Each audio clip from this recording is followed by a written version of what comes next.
What's going on, guys? This is the Brigade once again, and we're back at it with another session of Killzone Shadow Fall. Alright guys, I know I have taken a few weeks break, basically because based upon the last video that I uploaded, I was just saying that I was going to take a short break until the two new maps were released. And now that we have them, I'm going to go ahead and return with a few more Killzone Shadow Fall uploads. Now, even though I have taken an upload break, I have continued to play the game consistently from then even up to this point. I mean, I really love the game. I play it for the most part like every day. Any day that I'm not working, for the most part, I'm on Killzone Shadow Fall for at least a few war zones. Now, granted, some days I can play longer than others, but on most days, I mean, if you're on my friend list, you will, at least at some time during the day, catch me playing Killzone Shadow Fall. Now, one thing that I wanted to do in this particular video was talk about one of my newly favorited weapons. Right? And as you can see, we're talking about the voltage. Now, when I first started the game, I basically picked up the most noob friendly weapon there is in Killzone Shadow Fall, which is the sickle. It was real easy for me to get a lot of kills. Being able to get a lot of kills initially brought me a lot of satisfaction, as it does with most weapons. But as time went on, it even became too noobish for myself, right? Because in other words, like, I would just run around and I would one-shot kill people when I would notice that other people actually jumped the gun on me. And once I kind of noticed that myself, I said, you know what? Okay, I've been kind of playing this game for a few months now. I think I need to get off the noob tip that comes with the sickle. Probably need to get my gun game up. So I put down the sickle, and then I picked up the pulver, and I played with the pulver for an extremely long time. But see, the thing is, when you use the same weapons, and this is at least for me, I can't speak for anyone else, but and actually this is consistent even with me in Dark Souls. You know, for a lot of you guys who are subscribed to me for Dark Souls, you guys would know that's exactly how I was in Dark Souls. I've never been the type of person that only focused on using one or two weapons only, because at the end of the day, eventually I personally get bored. Right? Now, granted, did I do well with the sickle? Yeah, I did well with the sickle. It's kind of hard to not do well with the sickle, which is basically why I call it the noob stick. I mean, you can just basically run up to anybody and get a one-shot kill, even if they get the gun jumped on you. The fact that they have to invest, I don't know, 4 to 6 rounds into you, and all you have to do is hit them once with the sickle, it was just really easy for me to get kills. So after I put that down, like I said before, I jumped onto the pulver. And after using the pulver for a while, I was starting to get bored, right? Not that it didn't give me success, because, I mean, I used the pulver a lot and I was getting a lot of kills, but I was just really getting bored after using those only two weapons. You know, and there's other weapons that I've used. I know some of you guys may say, well, hey, why don't you just switch classes? Well, you know, ironically, my two favorite classes would have to be the scout class and the support class, with the focus more so on the support class. I just basically use the scout class as a change of pace. The assault class, with all of its benefits, all of its good weapons, and all of its abilities, for whatever reason, just doesn't really appeal to me. I like the support class because it allows me to, for the most part, help to control the battlefield. For the most part, as long as I have a team who is aware of their surroundings, who is aware of spawn beacon placement and everything like that, you know, as long as you have an experienced players, for the most part, they know where to focus in on. So as long as you drop a spawn beacon in a good location, they will come in and do everything else they need to do. I like being one of the persons to influence that. So I really like the support class. I get to help my teammates by reviving them. I get to help and control the battlefield by dropping spawn points where at least I think they're good locations, right? Because in other words, you know, everyone drops spawn locations for different reasons. And I drop my spawn locations where I do for different reasons. So I like being able to contribute to the control of the battlefield. In addition to that, I mean, you got suppressive fires by way of ground support turrets. You can help cover objectives by way of air drones. I mean, the support class is just a class for me. As far as the scout class, I like the scout class because it also helps the team in that it assists with the spot and mark. You basically let yourself and your team know where the enemies are hiding, or at least from what direction they're approaching. You can either snipe from a distance, which isn't particularly my favorite thing to do with the scout class, but you know, the option is there. You can use the 4s, you can use the 10x scope that comes with the Volter, or you can play more close combat just like myself, and I would say more like medium range combat by using the Camarade, which is my favorite scout class weapon. Right, so using both, I mean, you also have those laser trip mines, which you can drop on objectives. If you don't want to drop those, you can drop down remote C4s, which you can land on objectives. So both of those really help the team. Now, me saying this is not to suggest that the assault class doesn't help the team. I just prefer the way the scout class and support class helps the team more than I do with the way the assault class helps the team. Now, granted, assault class has its benefits. Awesome weapons. You have the breacher. You have the what is that other weapon? You have the breacher. You have the rumbler, and you have the Kaiser, however it's supposed to be pronounced. You have those two weapons. Well, those three weapons rather, which are all awesome. You have the stun blast, which anytime that I play assault, either I run the speed boost or the stun blast, and both of those are good. Now the bunny drone, not necessarily good in my personal opinion, because whenever you are trying to flank, it really gives your position away. So I don't really prefer using the bunny drone. But whenever I do play the assault class, I prefer using the speed boost or the stun blast. So, you know, I like all three classes. I just play the assault class the least. So back on the subject. Seeing that I used those weapons a lot initially, I just wanted to experiment a little bit. And, you know, when I first picked up the voltage, I was having a hard time with it. Because as with most weapons, I would aim center mast. And I was noticing that even though I was right in front of the target, and even though I would get hit markers, I would miss. And if I didn't miss, it wasn't enough to kill them by way of hip firing. So initially I got frustrated with it. So, you know, I might dabble with it, and after I died a few times, I would just put it down. But on a few occasions, I said to myself, I said, you know what, I'm just going to sit here and I'm going to stick with this weapon. Flat out, I'm going to stick with it, and I'm going to figure out the best way for me to use it. And I noticed just by changing up, you know, a few tactics, changing up my aiming a little bit, changing up, you know, the distance from which I'm firing, changing, you know, when I change my loadouts based upon the environment or based upon the mission type, I noticed that I would get more positive results. So from that point onward, I have really been using the voltage a lot. Now, a lot of people will call this a noob weapon. And they will say because it has a lot of rounds, for the most part is a one-shot kill, should the aiming be correct.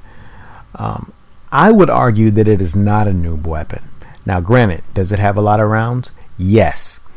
But the reason that I would say is not necessarily a noob weapon is because, like I said before, during close quarter combat, if you are faced against an assault class with a rumbler, a Kaiser, or a support class with, let's just say, a Stova or a Pulver, and they have good aiming, and you know you're not necessarily the best, because like I said before, sometimes when you have to run up on somebody and you're hip firing, you won't always get it. I have found this consistently. Nice. You know, I'm kind of hit and miss when it comes to hip firing. Now from a distance, it's great. But hip firing, you know, you're just kind of running toward an objective. Someone, you know, just runs up on you, comes around the corner, take you by surprise. I'm kind of hit or miss. And as a matter of fact, I think in this particular map, I went like 58 and I don't know, 30 somewhere around there, but I know I got somewhere around 58 kills. And for the most part, I consistently get a lot of kills with this weapon. And like I said before, only because it took me a while to just sit here, take the time to experiment with it, and change up a few tactics. So, you know, after using the pulver and the noob tube, what I would call the sickle, for a while, you know, I just started to get bored. And this is really what sparked my interest into this weapon. And like I said before, I have been loving it ever since. Now, the what is that other weapon? The Purger is good, but the only thing that turns me off from the Purger, I mean, you get a good range, a lot of rounds per minute, it's pretty strong, but there are some downsides to the Purger. Number one, you can't crouch. Number two, you can't brutal melee. Number three, it has a relatively slow startup. And if you're the type of person that runs like me and doesn't walk, because, you know, I've watched a few Twitch streams and I would notice that some people would just walk with it, just revving it up and warming it to prepare for, you know, someone running up on them. And I'm like, dude, I would not want to walk, you know, to traverse the map. That's pretty ridiculous. Like, I need to run to objectives. But I mean, hey, it's a tactic for everyone, and maybe that's a tactic that works for them. It doesn't suit my play style. So, you know, it's cool, but when you're in one of those situations where someone runs up on you and you're within brutal melee distance, like, you're handicapped, you can't do anything. And, you know, switching weapons is not really a practical option, because a lot of times it happens so fast that they will end up brutal meleeing you. Or even if they don't brutal melee, they'll just hit you with a regular melee. And by that time, it's too late. So that's not even practical. So though the Purger is good and a lot of people are successful with it, it just really doesn't suit my play style. So I would say that out of all of the support class weapons, the voltage, actually I would say the pulver, in my personal opinion, is better for accuracy. Accuracy and I would say a longer distance. The Stova is good, but it has a slightly higher recoil, and, you know, as the distances get further out, is not as accurate as the pulver. So basically, kind of spread out maps, kind of like the hangar, maybe the forest, the station, maps like those. For the most part, I would use the pulver. Maps that are a little more closed in, I would use either this or actually the Stova. I would probably say the Stova. And maps that kind of varies, you know, switching back between close quarters and longer distances, I would use this. So basically, those are my three favorite weapons to use with regard to the support class, and those are the reasons that I use them. All right, and I'm pretty sure a lot of you guys have your own favorites based upon your own playstyle and the classes that you prefer. All right, so as you guys can see, obviously we're on the wall. We have two additional maps, as I kind of touched on at the beginning of the video, and I will showcase them in the near future. Now, out of the two, you know, there are the Cruiser and the Hangar. The Cruiser is my personal favorite. The Hangar I absolutely hate. I hate the Hangar. I know a lot of people have their own little preferences, but hey, it is what it is. I hate the Hangar. It is so wide open. There's nowhere to hide. You can't sneak anywhere. You can't really tactically place your spawn beacons. I mean, unless you put it in the elevated position. But I mean, those are basically being flooded by snipers. You get sniped out of the blue every time you turn around. And these are at least my own situations. I know a lot of you guys may say, well, it doesn't happen to me. Well, I'm not talking about your experiences. Obviously, I'm talking about my own. And like I said before, I'll kind of get into the specifics as I showcase those videos. Now, one thing that I wanted to talk about is something that I plan to do for future Killzone Shadow Fall videos. Now, up until this point, I have around 1,514 challenges completed, and I still have about 168 to go, with a total of, I believe, 1682. I think that's the total amount of challenges for the multiplayer mode. So what I intend to do is to upload a few videos showcasing how to satisfy some of these challenges. Now, obviously, some of these challenges are more straight to the point and obvious to complete. Others are a little more difficult. Case in point, I know for a while I had a hard time trying to figure out how to get attacker kills for beacon theft. And I know there are other people who have questions with challenges like these because I see them posting questions about it on the forums. So what I intend to do is a series of Killzone multiplayer challenge oriented videos wherein I'm just going to, in each video, I'm just going to cover either one specific challenge or several challenges and just give my explanation of those particular challenges and suggestions for ways that might help you complete that challenge even more faster. Now, some of these just really involve repetition, right? Like, in other words, you'll have a few maps that, you have to get like 10 wins on that map, 25 wins, 50 wins, and you end off with 100 wins on each particular map. So, challenges such as those just really involve you playing the game a lot and getting a lot of wins on the maps that you play. Others are a little more targeted toward missions, right? Which is why you'll catch a lot of guys who only do team deathmatch pretty much stagnant as far as challenges are concerned. Like, you would notice that a lot of them are capped at somewhere around, I don't know, 600, maybe 700 unlocks. And the reason why is because they don't really pursue missions. And for a lot of those who every now and then dabble back and forth between TDM and Warzones, a lot of them carry over the TDM mentality when they play Warzones. And when they do that, they still hinder themselves from getting more challenges completed because they're not pursuing the objectives.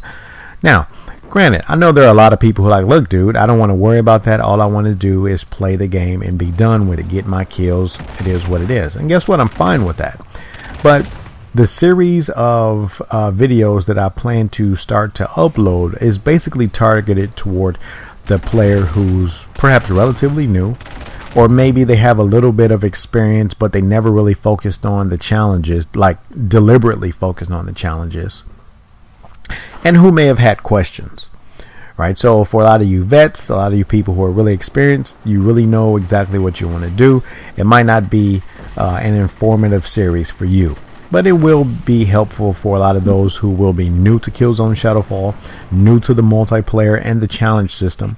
Now, before I continue, keep in mind, I have heard that GG plans to revamp the ranking system and turn it into a more traditional ranking, sergeant, corporal, general, lieutenant, captain, and whatnot. And actually, I'm really fine with the way they have it now, because although they're not rankings in the way that most people understand them, I mean, whenever I see someone with, let's just say 1,200 challenges unlocked, or 1,400 challenges unlocked, or even 1,500 in some cases, I know that person, for the most part, is well-rounded in the sense that at least they dedicated a reasonable amount of time to each class. And it's also an indicator that type of person, with those higher number of challenges unlocked, that they have dedicated a lot of time to completing objectives during war zones. So, it kind of tells me a lot. It lets me know that they at least participate in a good number of challenges, and that they have divided their time up amongst the three classes and haven't just stuck to one class, like may it be the be-all, end-all assault class, or the be-all, end-all support class, or whatever their favorite class. So it kind of lets you know a lot of things about their play style and what they have focused on during their experiences during the multiplayer. So, enough rambling about what I intend to do. So, like I said before, I hope it will be helpful to a lot of those who fit those categories, those who are new to the multiplayer, or those who haven't necessarily deliberately focused on completing challenges because they were somewhat confused. Hopefully it will definitely be helpful to those people. Now, In cramped spaces like this, like the voltage is perfect. Now, you know, you kind of run into an issue when those guys are first spawning in because they have that temporary spawn invincibility. But if they didn't have that temporary invincibility like this guy right here, like it would be perfect because the voltage is perfect for situations wherein guys have cramped themselves in small areas. Absolutely perfect. So that is pretty much it for this particular video. I will go ahead and end it and let you guys watch the last minute or so, or few minutes. And I hope you guys are looking forward to the next upcoming videos from the brigade. Alright guys, so hey, until next time, Martyrs Brigade is out.